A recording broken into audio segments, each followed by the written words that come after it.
তৃণমূল কার্যালয়ের সংযোগের ঘটনায় গ্রেপ্তার দুই বিজেপি কর্মী। রবিবার রাতে অন্ধকারে পান্ডুয়ার ইলছোবা দাসপুর গ্রাম পঞ্চায়েতের ইলছোবা গ্রামের তৃণমূল কংগ্রেসের দলীয় কার্যালয়ে অগ্নিকাণ্ডের ঘটনা ঘটে। রাতের অন্ধকারে আচমকা দলীয় কার্যালয়ের ভিতর দাউ দাউ করে আগুন জ্বলতে দেখে স্থানীয় তৃণমূল কর্মীরা খবর দেয় পান্ডুয়া থানার পুলিশে। খবর দেওয়া হয় দমকলে। পান্ডুয়া থানার পুলিশ এবং কেন্দ্রীয় বাহিনীর জওয়ানরা ঘটনাস্থলে উপস্থিত হয়। ঘটনাস্থলে পৌঁছে দমকলের একটা ইঞ্জিন বেশ কিছুক্ষণের প্রচেষ্টায় আগুন নিয়ন্ত্রণে আসে। পরে তৃণমূল কংগ্রেসের পক্ষ থেকে পান্ডুয়া থানায় অভিযোগ দায়ের করা হয়। ঘটনায় তদন্ত নামে পান্ডুয়া থানার পুলিশ।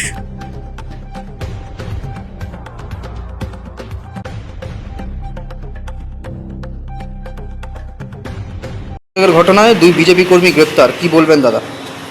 দেখুন, অন্যায় যে করবে সে শাস্তি পাবে। আমাদের মোদিজি বলেছে ভয় নেই ভরসা। আমরা মানুষকে ভরসা দিতে এসেছি। অন্যায় করবে সে সেই শাস্তি পাবে, তাতে বিজেপি হোক তৃণমূল হোক যেই হোক। বিজেপির মধ্যে থেকে কোনো কার্যকর্তা যদি কোনো ধরনের অন্যায় করে আর তার প্রতিক্রিয়া এইভাবেই হবে। তবে কতটা কি হয়েছে, কতটা সঠিক কতটা বেঠিক সেটা জেনে নিই, তারপরে তার বিচার সেই হয়ে যাবে। আইনের পথে চলবে। আইনের পথেই চলবে।